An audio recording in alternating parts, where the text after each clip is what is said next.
ನನ್ನ ನೆಚ್ಚಿನ ವಿದ್ಯಾರ್ಥಿಗಳೇ, ನಾವು ಕೆಲವು ಸಂಖ್ಯೆಯಲ್ಲಿ ಇರುವಂತಹ ಚಮತ್ಕಾರಗಳನ್ನ ನೋಡ್ತಾ ಹೋಗೋಣ.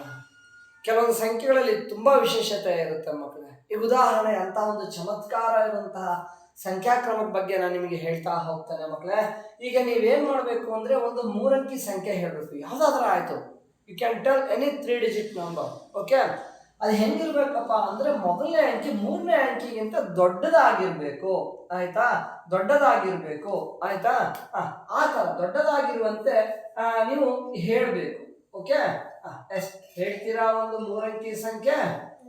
ಆದರೆ ಆ ಸಂಖ್ಯೆ ಹೆಂಗಿರ್ಬೇಕಂತೆ, ಮೊದಲನೇ ಅಂಕಿ 3ನೇ ಅಂಕಿಗಿಂತ ದೊಡ್ಡದಾಗಿರ್ಬೇಕು. ಆ ಥರ ಒಂದು ಸಂಖ್ಯೆ ಹೇಳಿ. 239. ಸರಿಯಾಗ್ಬೋದಾ ಮಕ್ಕಳ ಈ ಒಂದು ಸಂಖ್ಯೆ? ಇದಕ್ಕೆ ನೋಡಿ, ಅವ್ರು ಹೇಳ್ತಾ ಇದ್ರೆ 3 ಅಂಕಿ ಸಂಖ್ಯೆ ಆಗಿರಲಿ ಅಂತ ಹೇಳಿದ್ರು. ಸೊ ಇಲ್ಲಿ 3 ಅಂಕಿ ಸಂಖ್ಯೆನ ನೀವು ಹೇಳಿದ್ದೀರಿ, ಹೌದಲ್ವಾ? ಆದರೆ ಆ ಸಂಖ್ಯೆ ಹೇಗಿರ್ಬೇಕಂತೆ, 1ನೇ ಅಂಕಿ 3ನೇ ಅಂಕಿಗಿಂತ ದೊಡ್ಡದಿರ್ಬೇಕಂತೆ. ನೋಡಿ, 1ನೇ ಅಂಕಿ 3ನೇ ಅಂಕಿಗಿಂತ ದೊಡ್ಡದಾಗಿದೆಯಾ? ಎಲ್ಲಿದೆ 1ನೇ ಅಂಕಿ? ಯಾವುದು? 2. 3ನೇ ಅಂಕಿಗಿಂತ ದೊಡ್ಡದಾಗಿರ್ಬೇಕಂತೆ. 3ನೇ ಅಂಕಿ ಎಷ್ಟಿದೆ? 9. ಸೊ 1ನೇ ಅಂಕಿ 3ನೇ ಅಂಕಿಗಿಂತ ದೊಡ್ಡದಾಗಿದೆಯಾ? ಇಲ್ಲ ಮಕ್ಕಳ. ಸೊ ಹಾಗಾಗಿ ಈ ಸಂಖ್ಯೆ ಆಗೋದಿಲ್ಲ ಮಕ್ಕಳು. ಬೇರೆ ಒಂದು ಸಂಖ್ಯೆ ಹೇಳಿ. ಮೊದಲನೇ ಅಂಕಿ 3ನೇ ಅಂಕಿಗಿಂತ ದೊಡ್ಡದಾಗಿರ್ಬೇಕು. 731. ಓಕೆ ಮಕ್ಕಳ. ಸೊ ನೋಡಿ, ಈಗ 3 ಅಂಕಿ ಸಂಖ್ಯೆ ನೀವು ಹೇಳಿದ್ರಿ, ಅದರಲ್ಲಿ 1ನೇ ಅಂಕಿ 3ನೇ ಅಂಕಿಗಿಂತ ದೊಡ್ಡದಾಗಿದೆಯಾ? ಎಷ್ಟು ದೊಡ್ಡದಾಗಿದೆ. ಈಗ ನೀವು ಏನ್ ಮಾಡ್ಬೇಕಪ್ಪ ಅಂತಂತಂದ್ರೆ, ಈ ಸಂಖ್ಯೆಯನ್ನು ಉಲ್ಟಾ ಮಾಡಿ ಬರೆಯಬೇಕು. ಹೇಳ್ತೀರಾ? ಉಲ್ಟಾ ಮಾಡಿ ತಿರುಗು ಮುರುಗು ಮಾಡಿ ಬರೆಯೋದು. ಓಕೆ, ಸೊ ಹೇಳಿ. 1 3 7. ನೋಡಿ ಮಕ್ಕಳೇ, ಸೊ ಬಿಡಿಯಲ್ವಂಥದ್ದು ಇಲ್ಲಿಗೆ ಬಂತು. ಆಯ್ತಾ? ಸೊ ಮಧ್ಯದಾಗಿರೋದು ಹಾಗೆ ಉಳಿಯುತ್ತೆ. 7 ಆ ಕಡೆ ಹೋಯ್ತು, 1 ಈ ಕಡೆ ಬಂತು. ಓಕೆನಾ? ಈಗ ಏನ್ ಮಾಡ್ಬೇಕು, ಇದನ್ನ ಕಳಿಬೇಕು ಮಕ್ಕಳ. ಸಬ್ಟ್ರಾಕ್ಟ್ ಮಾಡ್ಬೇಕು. ನೀವು ಸಬ್ಟ್ರಾಕ್ಟ್ ಮಾಡ್ತೀರಾ? ಎಸ್, ಹೇಳಿ. ಸಬ್ಟ್ರಾಕ್ಟ್ ಮಾಡಿ. 1ರಲ್ಲಿ 7 ಹೋದ್ರೆ ಸಾಲ ತಗೊಳ್ಳಿ. ಎಷ್ಟಾಯ್ತು? 11. 7 ಹೋದ್ರೆ ಗೊತ್ತಾಗಿಲ್ಲ ಅಂದ್ರೆ 7 ಮುಂದಕ್ಕೆ 11 ಸಿಗೋರ್ಗು ಎಣಿಸಿ ಮಕ್ಕಳೇ. 7 ಮುಂದಕ್ಕೆ 8 ಎಷ್ಟು? 4. ಸೊ 11ರಲ್ಲಿ 7 ಹೋದ್ರೆ 4. ಇಲ್ಲಿ ಎಷ್ಟಿದೆ? 2. 2ರ 3 ಹೋದ್ರೆ ಸಾಲ ತಗೊಳ್ಳಿ. ಎಷ್ಟಾಯ್ತು? 12. 1 10, ಇಲ್ಲಿ 2 ಇದೆ. 10 2 12. 12ರ 3 ಹೋದ್ರೆ 9. ಎಸ್, ಇಲ್ಲಿ ಎಷ್ಟಿದೆ? 6ರ 1 ಹೋದ್ರೆ 5. ಈಗ ಏನ್ ಮಾಡ್ಬೇಕಪ್ಪ ಅಂತಂದ್ರೆ, ಈಗ ಬಂತಲ್ಲ ಈ ವ್ಯತ್ಯಾಸ. ಈ ವ್ಯತ್ಯಾಸವನ್ನು ಕೂಡ ತಿರುಮುರು ಮಾಡಿ ಬರೀರಿ ಮಕ್ಕಳೇ. ಆಯ್ತಾ? ತಿರುಮುರು ಮಾಡಿ ಹೇಳ್ತೀರಾ? ನೋಡಿ, ಈಗ 594 ಏನ್ ಬಂದಿದೆ, ಇದನ್ನೇ ತಿರುಮುರು ಮಾಡಿ ಹೇಳ್ಬೇಕು. ಹೇಳಿ.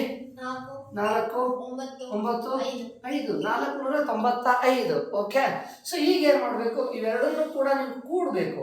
ಕೂಡೋಣ.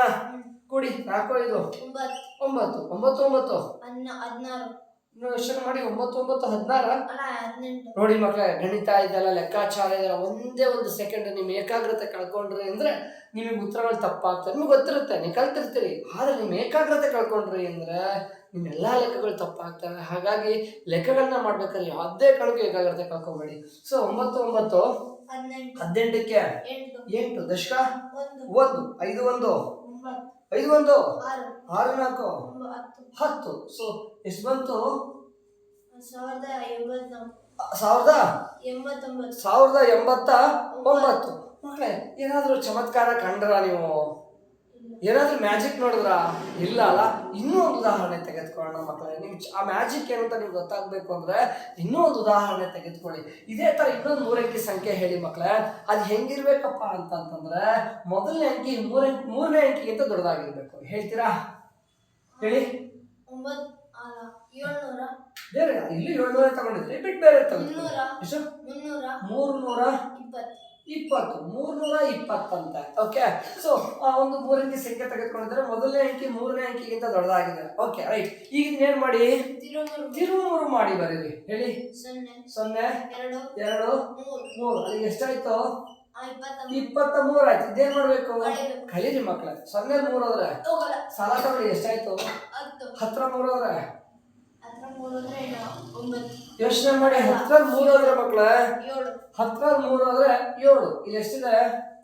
1ರಲ್ಲಿ 2 ಹೋದ್ರೆ ಸಾಲ ತಗೊಳ್ಳಿ. ಎಷ್ಟು ಸಾಲ ಕೇಳಿ ಕೊಡ್ತಾರ ಇಲ್ಲ? ಎಷ್ಟು? 11 10 ಕೊಡ್ತಾರ. ಒಂದು ಇಲ್ಲಿ ಬಂದ್ರೆ ನಿಮ್ಮ ಹತ್ರ ಎಷ್ಟಿದೆ ಟೋಟಲ್? 11 ಹೇಳಿದ್ರೆ 9. ಎಷ್ಟಿದೆ? 2 ಸಮಯ ಬಂದ್ರೆ 2. ಸೊ ಎಷ್ಟು ಬಂತು ವ್ಯತ್ಯಾಸ? 297. ಈಗ ಏನ್ ಮಾಡ್ಬೇಕಪ್ಪ ಅಂದ್ರೆ ಈ 297 ಇದೆಯಲ್ಲ, ಇದನ್ನ ಮತ್ತೆ ಪುನಃ ತಿರುಮೂರು ಮಾಡಿ ಬನ್ನಿರಿ. ಆಯ್ತಾ? ಇದನ್ನ ಪುನಃ ತಿರುಮೂರು ಮಾಡಿ ಬನ್ನಿರಿ. ಹೇಳಿ. 7 9 792 ಆಯ್ತು. ಈಗ ಇದೆರಡು ಕೂಡ್ಬೇಕು, ಆಡ್ ಮಾಡಿ ಕೊಡೋಣ. 7 2 9 9 9 18ಕ್ಕೆ ದಶಕ 1 7 1 8 8 2 10. ಎಸ್. ಈಗೇನಾದ್ರೂ ನಿಮಗೆ ಮ್ಯಾಜಿಕ್ ಕಾಣ್ತಾ? ಚಮತ್ಕಾರ, ಈ ಸಂಖ್ಯೆಗಳಲ್ಲೂ ಚಮತ್ಕಾರ ನಿಮಗೆ ಯಾರು ತಿಳಿತಾ? ಏನ್ ಚಮತ್ಕಾರ? ಹೌದು ಮಕ್ಕಳ, ನೀವು ಈ ಕ್ರಮದಲ್ಲಿ ನೀವು ಮುಂದುವರಿರಿ. ನೀವು ಯಾವುದೇ ಸಂಖ್ಯೆ ತೆಗೆದುಕೊಂಡು, ಯಾವುದೇ ಒಂದು 3 ಅಂಕೆಯ ಸಂಖ್ಯೆ ತೆಗೆದುಕೊಂಡು ಅದನ್ನು ಉಲ್ಟಾ ಬರೆದು ಕಳ್ಕೊಂಡ್ರಿ ಅಂದ್ರೆ, ಬೇಕಾದ್ರೆ ಇನ್ನೂ ಒಂದು ಉದಾಹರಣೆ ನಾವು ನೋಡೋಣ ಅಂತ. ಇನ್ನೂ ಒಂದು ಉದಾಹರಣೆ. ಈ ಉದಾಹರಣೆಗೆ 820 ಅಂತ ಒಂದು ಸಂಖ್ಯೆ ತೆಗೆದುಕೊಳ್ತೀನಿ, 802 ಅಂತ ಒಂದು ಸಂಖ್ಯೆ ತೆಗೆದುಕೊಳ್ತೀನಿ. ಇದನ್ನ ಉಲ್ಟಾ ಮಾಡಿ ಬರೆಯೋಣ. ಎಷ್ಟಾಗುತ್ತೆ? 208 ಆಗುತ್ತೆ. ಸೊ ಇದನ್ನ ಕಳೀರಿ. 2 ಹೋದ್ರೆ ಸಾಲ ಕೇಳಿ, ಇವ್ರನ್ನ ಕೇಳಿ. ಎಷ್ಟು? 1 ಇಲ್ಲಿ ಬಂದ್ರೆ 10. 10ರಲ್ಲಿ ಇವ್ರೇನ್ ಮಾಡ್ತಾರೆ? ಇವ್ರಿಗೆ 1 ಕೊಟ್ರೆ ಎಷ್ಟು ಇತ್ತು? 1 ಇಲ್ಲಿ ಬಂದ್ರೆ ನಿಮ್ಮ ಹತ್ರ ಎಷ್ಟಿದೆ? ಒಟ್ಟು 12 ಹೋದ್ರೆ 4. ಇಲ್ಲಿ ಎಷ್ಟಿದೆ? 9 ಸಮಯ ಹೋದ್ರೆ 9. ಇಲ್ಲಿ ಎಷ್ಟಿದೆ? 8 ಇದೆಯಾ? 7 7 2 ಹೋದ್ರೆ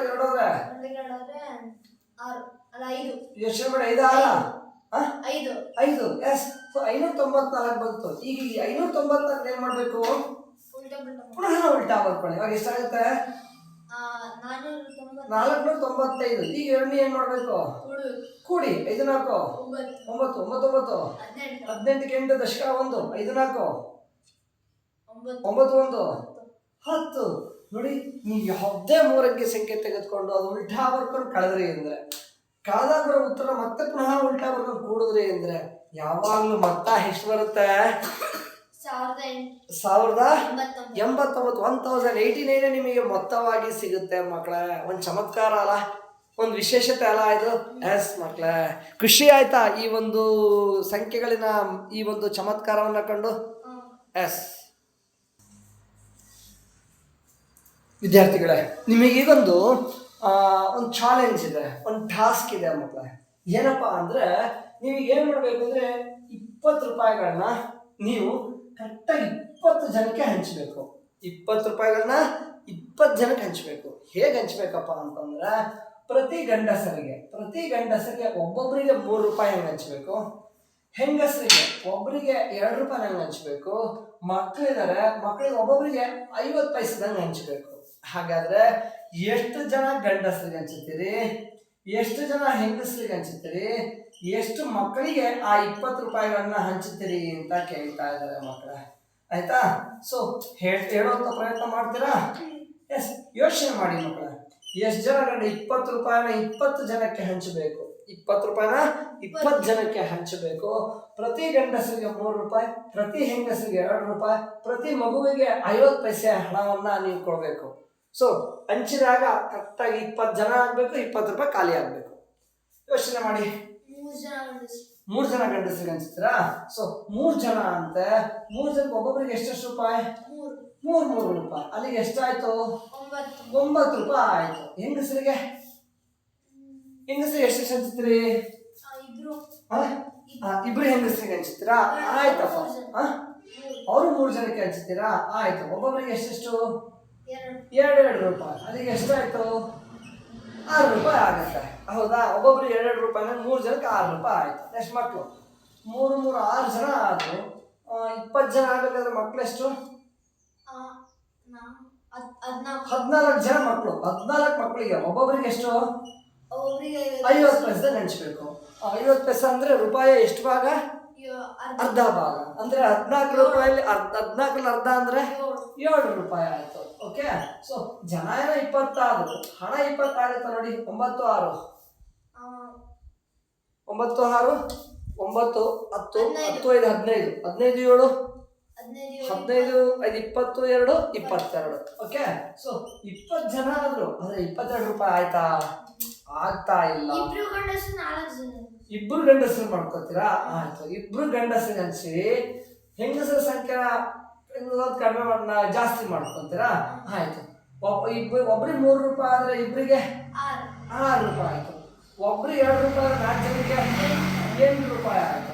ಸೊ 4 2 6 6 14 20 ಜನ ಆದ್ರು. ದುಡ್ಡು ನೋಡಿ 20 ರೂಪಾಯಿ ಆಯ್ತಾ ಅಂತ. 7 8 15 15 6 21. 1 ರೂಪಾಯಿ ಜಾಸ್ತಿ ಬೇಕಾಗುತ್ತಲ್ಲ. 15 ಜನ ಮಕ್ಕಳು. 15 ಜನ ಮಕ್ಕಳು. ಮಕ್ಳು 15 ಜನ ಮಾಡ್ಕೊತೀರಾ? ಆಯ್ತು. ಮಕ್ಳು 15 ಜನ ಮಾಡ್ಕೊಳ್ಳಿ. ಹೆಂಗಸರು 3 ಜನ ಮಾಡ್ಕೊತೀರಾ? ಆಯ್ತು. 3 ಜನ ಮಾಡ್ಕೊಳ್ಳಿ ಮಕ್ಳು. ಆಯ್ತಾ? 3 ಜನ ಮಾಡ್ಕೊಂಡ್ರೆ 6 ರೂಪಾಯಿ ಆಯ್ತು. 15 ಅರ್ಧ 7 ರೂಪಾಯಿ ಆಗುತ್ತೆ. 6 12 12 19 ರೂಪಾಯಿ ಆಯ್ತು. ಉತ್ತರಕ್ಕೆ ಹತ್ತತ್ರ ಬರ್ತಾ ಇದ್ದೀರಿ. ಒಂಚೂರು ಯೋಚನೆ ಮಾಡಿದ್ರೆ ನಿಮಗೆ ಸಿಗಬಹುದೇನೋ ಅಂತ ಅನ್ಸುತ್ತೆ. ಹೆಂಗಸರಿಬ್ರಾ? ಹೆಂಗಸರ ಸಂಖ್ಯೆ ಚಿಕ್ಕದಾಗ್ತಾ ಹೋದ್ರೆ ಹಣ ಕಡಿಮೆ ಆಗ್ತಾ ಹೋಗುತ್ತೆ. ಪ್ರಯತ್ನ ಪಟ್ಟು ನೋಡಿ. ಆಯ್ತು. ಹೆಂಗಸರಿಬ್ರು 4 ರೂಪಾಯಿ, ಒಬ್ಬರು 2 ರೂಪಾಯಿ. ಎಷ್ಟು? 17. ನೀವು 17 ಜನ ತೆಗೆದುಕೊಂಡ್ರಿ ಅಂದ್ರೆ 25 ಜನ ಆಗುತ್ತೆ. 16 ಜನ ಆಗ್ಬೇಕು. ಆಯ್ತಾ? ಹೌದಲ್ಲ? 16 18 20 ಅವ್ರ ಹಣ 50 ಪೈಸೆ ಅಂದ್ರೆ ಅರ್ಧ ರೂಪಾಯಿ. 16 ಜನ 16 ಅರ್ಧ 8 ರೂಪಾಯಿ. 8 12 18 ಆಗ್ಬಿಡ್ತಲ್ಲ. ಏನ್ ಮಾಡೋದು ನೋಡಿ. ನಾನು ಕ್ರಮ ಹೇಳ್ತೀನಿ. ಈ ಕ್ರಮದಲ್ಲಿ ಒಂದು ಪ್ರಯತ್ನ ಪಟ್ಟು ನೋಡಿ. ಆಯ್ತಾ? ಗಂಡಸರು ಒಬ್ಬರೇ ಗಂಡಸರಿಗೆ ಹಂಚಿ, 5 ಜನ ಹೆಂಗಸರಿಗೆ ಹಂಚಿ. ಆಯ್ತಾ? ಮಕ್ಕಳಿಗೆ 5 1 6 ಮಕ್ಕಳು ಎಷ್ಟು ಜನ ಆಗ್ತಾರೆ? 14. ಹೌದಲ್ಲ? 14 ಜನಕ್ಕೆ ಹಂಚಿ. ಓಕೆ. ಸೊ ಒಬ್ಬರಿಗೆ 3 ರೂಪಾಯಿ ಆದ್ರೆ ಗಂಡಸರಿಗೆ 3, ಹೆಂಗಸರು ಒಬ್ಬರಿಗೆ 2 ಆದ್ರೆ 5 ರೂಪಾಯಿ. 5 ಜನಕ್ಕೆ 10 ರೂಪಾಯಿ. 14 ಜನ ಅಂದ್ರೆ ಅರ್ಧ ರೂಪಾಯಿ. ಅರ್ಧ ರೂಪಾಯಿ ಅಂದ್ರೆ 14 ಜನ. 14 ಅರ್ಧ ಅಂದ್ರೆ 7 ರೂಪಾಯಿ. ಎಸ್. ಸೊ ಜನರ ಸಂಖ್ಯೆ ನೋಡಿ. 14 1 15 5 20 ಜನ ಆಯ್ತು. ಆಯ್ತಾ? ಹಣ ನೋಡೋಣ. 10 7 17 3 20. ಸೊ 20 ಜನಕ್ಕೆ ಕರೆಕ್ಟಾಗಿ ಈ ಕ್ರಮದಲ್ಲಿ ನಾವು ಹಣನ ಹಂಚಬೇಕು ಅಂದ್ರೆ 20 ರೂಪಾಯಿ 20 ಜನಕ್ಕೆ ಹಂಚಬೇಕು ಅಂದ್ರೆ ಪ್ರತಿ ಗಂಡಸರಿಗೆ ಎಷ್ಟು ಜನ ಗಂಡಸರಿಗೆ ಹಂಚಬೇಕು? 3 ಜನಕ್ಕೆ. ಒಬ್ಬ ಗಂಡಸರಿಗೆ. ಹೆಂಗಸರು 5 ಜನಕ್ಕೆ. ಮಕ್ಕಳು 14 ಜನಕ್ಕೆ ಹಂಚಬೇಕಂದ ಮಕ್ಕಳೇ. ಸೊ ಈ ತರ ಮಕ್ಕಳೇ, ನೀವು ಬಿಡುವಿನ ವೇಳೆ ಸಿಕ್ಕಾಗ ನಿಮ್ಮ ಸಂಬಂಧಿಕರ ಜೊತೆ, ನಿಮ್ಮ ಸ್ನೇಹಿತರಿಗೆ ಈ ತರ ಪ್ರಶ್ನೆಗಳನ್ನ ಕೇಳಿ ಅವ್ರ ತಲೆ ಹುಳ ಬಿಡಿ. ಅಂದ್ರೆ ಅವರು ಕೂಡ ಆಲೋಚಿಸುವಂತೆ ಮಾಡಿ. ಆಯ್ತಾ? ಸೊ ನೀವು ಕೇಳೋ ಈ ಪ್ರಶ್ನೆಯಿಂದ ನಿಮ್ಮ ಸ್ನೇಹಿತರು ಸ್ವಲ್ಪ ಆಲೋಚನೆ ಮಾಡುವಂತಹ ಕ್ರಮವನ್ನು ಬಳಸ್ಕೋತಾರೆ. ನಿಮ್ಮ ಹಾಗೆ ಅವರು ಕೂಡ ಬುದ್ಧಿವಂತರಾಗೋಕ್ಕೆ ಪ್ರಯತ್ನ ಪಡ್ತಾರೆ. ಸೊ ಹಾಗಾಗಿ ಮಕ್ಕಳೇ, ಇದು ನಮ್ಮ ಪೂರ್ವಜರು ನಮಗೆ ಕೊಟ್ಟಿರುವಂತಹ ಆಸ್ತಿ. ನೋಡಿ, ನಮ್ಮ ಪೂರ್ವಜರು ಎಂತೆಂತಹ ಸಮಸ್ಯೆಗಳನ್ನ ಸೃಷ್ಟಿ ಮಾಡಿ ಕೊಟ್ಟಿದ್ದಾರೆ ನಮ್ಮ ಮುಂದೆ. ಬಿಡಿಸಿ ಇದನ್ನ ಅಂತ ಸುಲಭ ಉತ್ತರ ಸಿಗುತ್ತಾ? ಇಲ್ಲ. ಎಷ್ಟೊಂದು ಯೋಚನೆ ಮಾಡಿದಿರಲ್ಲ ಇದಕ್ಕೆ ಉತ್ತರ ಹುಡ್ಕೋದಕ್ಕೆ. ಕೆಲವರು ಉತ್ತರ ಸಿಕ್ಕಿದೆ, ಕೆಲವು ಉತ್ತರ ಸಿಕ್ಕಿಲ್ಲದೆ ಹೋಗ್ಬೋದು. ಏನೇ ಆಗಲಿ ಈ ಪ್ರಶ್ನೆ ನೀವು ನಿಮ್ಮ ಸ್ನೇಹಿತರುಗಳ ಜೊತೆ ಹಂಚ್ಕೊಳ್ಳಿ. ಅವರು ಕೂಡ ಯೋಚಿಸುವಂತೆ ಮಾಡಿ, ಯೋಚಿಸಿ ಉತ್ತರ ಹುಡುಕುವಂತೆ ಮಾಡಿ. ಅವರು ಕೂಡ ನಿಮ್ಮ ಹಾಗೆ ಬುದ್ಧಿವಂತರಾಗೋ ಹಾಗೆ ಮಾಡಿ ಮಕ್ಕಳೇ. ಓಕೆ ಮಕ್ಕಳೇ, ನಿಮ್ಮ ಮುಂದೆ ಮತ್ತೊಂದು ಹೊಸ ಟಾಸ್ಕ್ ಇದೆ ಮಕ್ಕಳೇ. ಯೋಚನೆ ಮಾಡಿ ಉತ್ತರ ಹೇಳುವಂತ ಪ್ರಯತ್ನ ಮಾಡಿ. ಈಗ ನಾನು 3 ರೀತಿಯ ಹಣ್ಣುಗಳನ್ನ ಕೊಳ್ಳಲೇಬೇಕು ಮಕ್ಕಳೇ. ನನ್ನ ಹತ್ರ 100 ರೂಪಾಯಿ ಇದೆ. 100 ಹಣ್ಣು ಕೊಡಬೇಕು.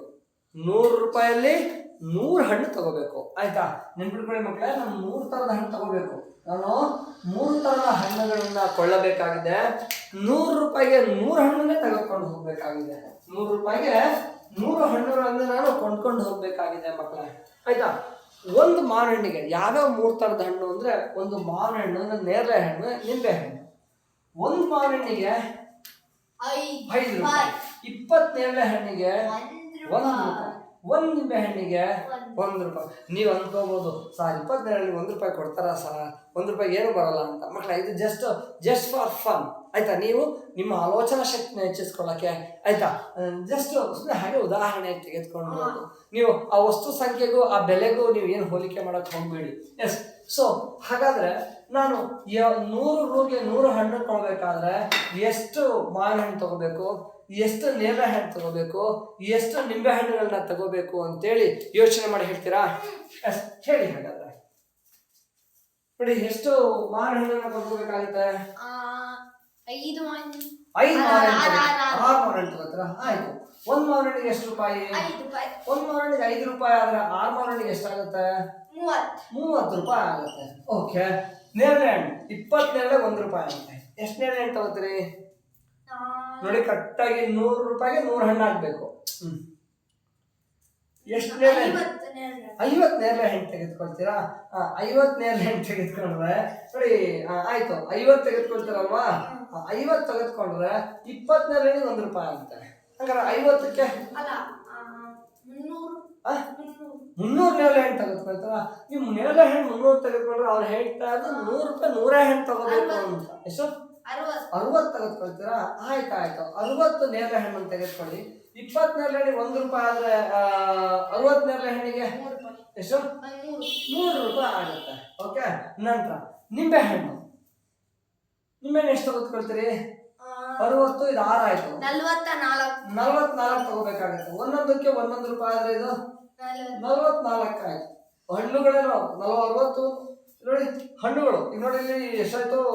60, 44 ಇಲ್ಲ 104 ಆಗ್ಬಿಡ್ತಲ್ಲ. 110 ಆಗ್ಬಿಡ್ತು. ಹೌದು, 34 ತಗೋಬೇಕಾಗುತ್ತೆ.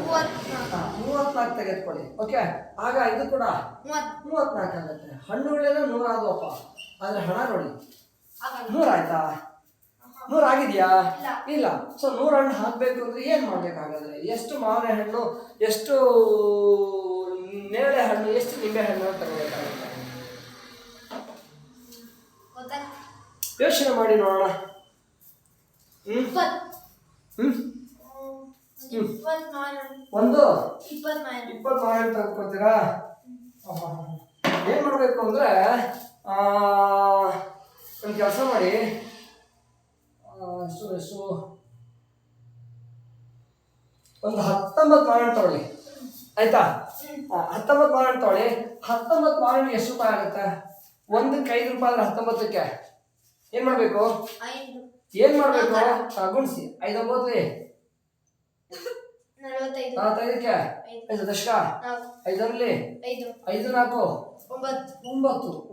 19 ಮಾವಿನ ಹಣ್ಣಿಗೆ ಎಷ್ಟು ರೂಪಾಯಿ ಆಯ್ತು? 95 ರೂಪೀಸ್ ಆಯ್ತು. ಸರಿ ಆಗ್ಬೋದ? ಮುಂದಕ್ಕೆ ನೇರಳೆ ಎಷ್ಟು ತಗೋಣ? ಒಂದು ಕೆಲಸ ಮಾಡಿ, 19 ಆಗಿದೆ, ಅದಕ್ಕೆ ತಕ್ಕ 1 ತಗೊಂಬೋಣ. 1 ನಿಂಬೆ ಹಣ್ಣು 1 ರೂಪಾಯಿ ಆದ್ರೆ ಎಷ್ಟಾಯ್ತು? 1 ಅಲ್ಲಿ 96 ರೂಪಾಯಿ ಆಯ್ತು. ಇನ್ನೆಷ್ಟು ಬೇಕಾಗ್ತಾವ ಹಣ್ಣು? 19 ಒಂದು 20 ಹಣ್ಣು ಆಯ್ತು. 100 ಹಣ್ಣು ಆಗ್ಬೇಕಾದ್ರೆ 19 ಒಂದು 20 ಹಣ್ಣು ಆಗಿದೆ. 100 ಹಣ್ಣು ಹಾಕ್ಬೇಕು ಅಂದ್ರೆ ನೇರಳೆ ಹಣ್ಣು ಎಷ್ಟು ಹೋಗ್ಬೇಕಾಗತ್ತೆ? 80 ನೇರಳೆ ಹಣ್ಣು ತಗೊಂಡು.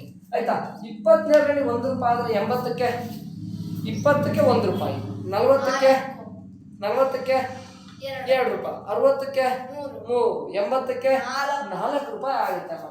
4 ರೂಪಾಯಿ ಆಗುತ್ತೆ. ಸೊ ಹಾಗಾದ್ರೆ ಈಗ ನೋಡಿ, ಇದೇನಾದ್ರು ಸರಿ ಆಗ್ಬೋದು? ಹಣ್ಣುಗಳ ಸಂಖ್ಯೆ ನೋಡಿ, 80 19 9 1 10 0 ದಶಕ 1 8 1 9 1 10 100 ಹಣ್ಣುಗಳಾದವು. ಆಯ್ತಾ? 100 ಹಣ್ಣುಗಳಾದವು. ಸೊ ಹಣ ನೋಡೋಣ. 5 4 5 4 9 1 10ಕ್ಕೆ 0 ದಶಕ 1 9 1 10. ಸೊ 100 ಹಣ್ಣುಗಳು 100 ರೂಪಾಯಿ. 100 ಹಣ್ಣುಗಳಲ್ಲಿ 3 ತರದ 100 ಹಣ್ಣು ತಗೋಬೇಕು ಅಂದ್ರೆ 5 ಬೆಲೆ ಮಾವಿನ ಹಣ್ಣು ಎಷ್ಟು ತಗೋಬೇಕು? 5 ತಗೋಬೇಕಾ? 19 ಮಾವಿನ ಹಣ್ಣು ತಗೋಬೇಕು. ನೇರಳೆ ಹಣ್ಣು ಎಷ್ಟು ತಗೋಬೇಕು? 80 ತಗೋಬೇಕು ಮಕ್ಕಳೇ. ಆಯ್ತಾ? ನೇರಳೆ ಹಣ್ಣನ್ನ ನಾವು 80 ನೇರಳೆ ಹಣ್ಣನ್ನ ತಗೋಬೇಕಾಗುತ್ತೆ. ಹಾಗೆ ನಿಂಬೆ ಹಣ್ಣನ್ನು ಎಷ್ಟು ತಗೋಬೇಕಾಗುತ್ತೆ? 1 ನಿಂಬೆ ಹಣ್ಣನ್ನ ತೆಗೆದುಕೊಂಡ್ರೆ 100 ರೂಪಾಯಿಗೆ 100 ಹಣ್ಣುಗಳು ಬರ್ತವೆ. ಓಕೆ. ಚೆನ್ನಾಗಿದ್ದಾವ ಸಮಸ್ಯೆಗಳು. ಉತ್ತರ ಹುಡುಕೋ ಪ್ರಯತ್ನ ಮಾಡಿದ್ರ? Good luck.